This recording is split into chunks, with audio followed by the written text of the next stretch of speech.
And welcome everybody. Today we are interviewing Steve Sutherland, who's the Chief Operating Officer of Konami Gaming. A lot of folks might not know Konami outside of the industry. It is a Japanese parent company. Correct. That has made tremendous strides in the past several years in the United States. And so Steve, I guess the opening question is, describe Konami to us a little bit, and then Konami Gaming. Okay.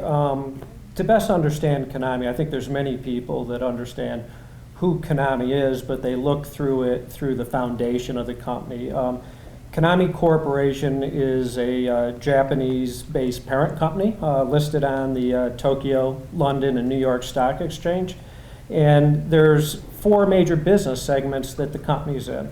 Their foundation was amusement. That falls under Konami Digital Entertainment. And so within that, you'll see things, amusement devices like Dance Dance Revolution. They're very well known for the consumer software. They have a product called Metal Gear Solid that's, I think it's 20 plus years running. It's one of the longest running titles in the world. And then they have the Yu-Gi-Oh cards, TV shows, etc. So that's the foundation of the company. The next division within the company is Konami Sports and Fitness. And the sports and fitness, the best way to describe that, that's like a Bally's fitness center on steroids. And Konami also produces health equipment in that arena. The division that I work for is Konami Konami Gaming and Systems Division. And the foundation of that is actually our CEO, the head of the Gaming and Systems Division, that approached Mr. Kazuki to see if he'd be willing to come into the gaming business. So in the mid-90s, that happened, and Mr. Sakamoto led the entry into the market in Australia. They had resounding success, and such success that Mr. Kazuki decided to bring Konami Corporation to the US in the gaming space that he always wanted to do. So in effect, that licensing commenced in the 97, 98 timeframe. In effect, we opened our doors in 2000 because we received the valued Nevada gaming license. And from that, we've just been executing upon a strategy, and so we've gone basically from zero revenues to a $300+ million entity at this point in time, so we're very well established. And then the most recent entity within Konami is in the pachinko pachishiro market, and I think a lot of people have thought that Konami would have been in that marketplace for quite some time. And in fact, they've only been an intellectual property holder and providing components. But recently with what's going on in Japan and potential casino legislation, et cetera, and cleaning up that marketplace, Konami's now entered that pachinko pachislo market with an acquisition here a few years ago. So they're just actually entering that marketplace today. So I hear and I represent the Gaming and Systems Division. So it's a major division within Konami Corporation. Revenues can fall between 8 to 12% of the parent company, and operational profit can run the gambit of 10 to 25% in any given year. So it's a major division and a strategic focus of the parent company. Yeah, I understand one of the reasons Konami likes the gaming business is that its profit margins are so much greater than they are in their consumer products. I probably shouldn't say that. It's a very lucrative business for all of us on the manufacturing side. Once you're willing to pay, the price of entry in this marketplace, we have to understand we have that huge regulatory hurdle. And that was one of my initial concerns when I joined the company is, would the company be committed from, the parental component, the chairman, the founder, the board of directors, would they be committed to that regulatory process? I knew they could deliver great product to us. Once we found out they had that appetite upon execution of the strategy, it's been very successful. It's been very lucrative to where today it's a major contributor and a very strategic focus of the parent. One of the things that we've seen with Konami is that it began with a very slow ascent, but in the past few years, the success has been explosive. Right. You've gone in some cases from single digits, low single digits, to mid-teens in ship share. To what do you attribute that success, and then what's next? Okay. What you're discussing is at one point in time we went from 4, 6, 9, 11, I think it was 14, 16% ship share in the marketplace. That success was as we opened the doors in 2000. You have to understand in our industry, everything's all about R&D. Without R&D, we don't need distribution services, we don't need admin, et cetera. But the one issue that we do have in the industry is everybody controls their game designers very tightly. They're not openly available. We were pulling certain designers out of our Japan amusement consumer software side, for the gaming side of the business. What they lacked was experience. Without experience, it's very difficult to deliver a very high quality product. So over the years and with that growth is what you've seen is the addition of very experienced game design teams. And that whole component, and I have a number of customers that I have to thank. We were a couple major customers that been very instrumental in our success. We're in a test program with a couple major customers. We actually use that data. We look at game design as a science and not an art. There's very significant analytics behind what we do, and I've worked with companies where it's been more of an art. We have found that the scientific approach has been much more successful.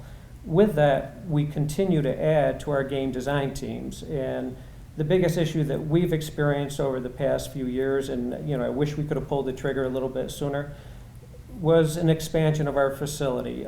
We are now between 3 facilities just inside the Las Vegas area, which is not good for the company. So at this point in time, we're adding 140,000 square feet to our current facility that's about the same size.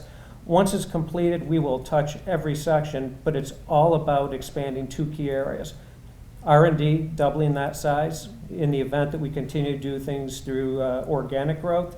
And then our manufacturing facility. We found a limitation in our manufacturing facility. Even though we push 15,000 units out of there a year, it's based on running double shifts for the past 5 years. But we're bringing unique products. If we go on the gaming floor, you're going to see a very large-sized gaming product. Major attraction device. Hopefully we'll lift play in the other areas of the casino. We need an area where we can build something on the manufacturing floor, not on a conveyor line.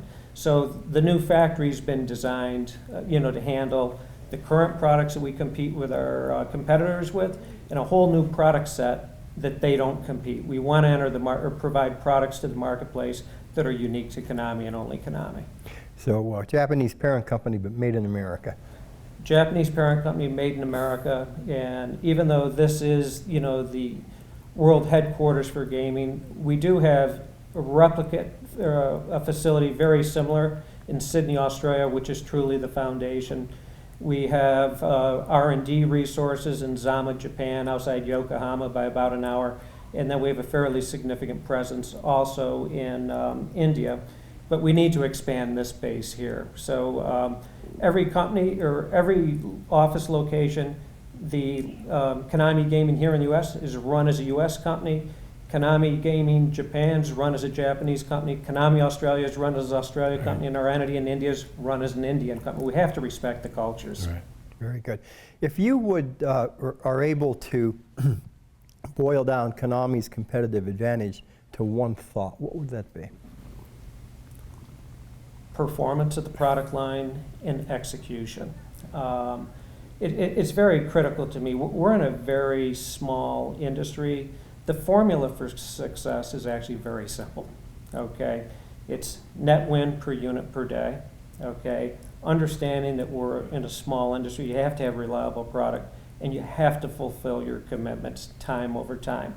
If you can execute upon that strategy, I think you'll be successful. It requires a significant capital investment, but once you cross that threshold, you're at that tipping point. And we're in an industry that's very forgiving. We've had a number of mistakes, very much like our competitors over time. But what we do is we're very close to the operator. We listen to them. If we make a mistake, we admit it right up front. We take ownership. It's, other industries that are much larger, that, is not such a small vertical. You can do a number of things with customers related to credit issues, et cetera. But in this industry, you make one mistake and you handle it incorrectly, you're going to lose hundreds of units within a 30, 60-day period. And that happens over a couple hours or a couple days. Right. It doesn't take long. We're at G2E, where everybody shows their latest and greatest. What are the 1 or 2 products that you believe nobody attending this show should miss at the Konami booth? I think if we were to take a look today, where Konami's been hit in the past has been a lack of product diversity. Recently, this past year, we released the Podium Goliath. It's an extension of the Podium. On the floor today, we have the new Podium Monument just being released. It's actually installed in test, in a beta test here in town. We have the new Selection multi-game product, and I think with that product, we've resolved a lot of the issues that the operator base has requested on multi-games, where if a patron selects a different game, it's instantly available. It's not 10 seconds, 20 seconds, 30 seconds later. We have a brand new product called Rapid Revolver. Revolver will be releasing in the next 9 months. It's married to the Podium video cabinet, and then there's 6 oversized reels on top. And we're just releasing that in the Asian marketplace today. We know it's going to do extremely well. We know it's going to get great play here. On top of that, they must come see the Titan 360. It's on test. It was first installed. It was a prototype type design. And it's really to gather market data and to find out if we can bring some unique products to the industry. That's on the floor. It's 8 position, very large, so people should look at that. And then our systems business, I think people really need to come in and see the most recent version of our tournaments module. Come take a look at our Editions and Super Series, which is our wide area promotional progressive that can go multi-site. And there's a new slot management model, product. It may not seem like much, but we're all about efficiency in our industry and driving incremental win to the casino floor. Sounds like you have a lot to see. Absolutely.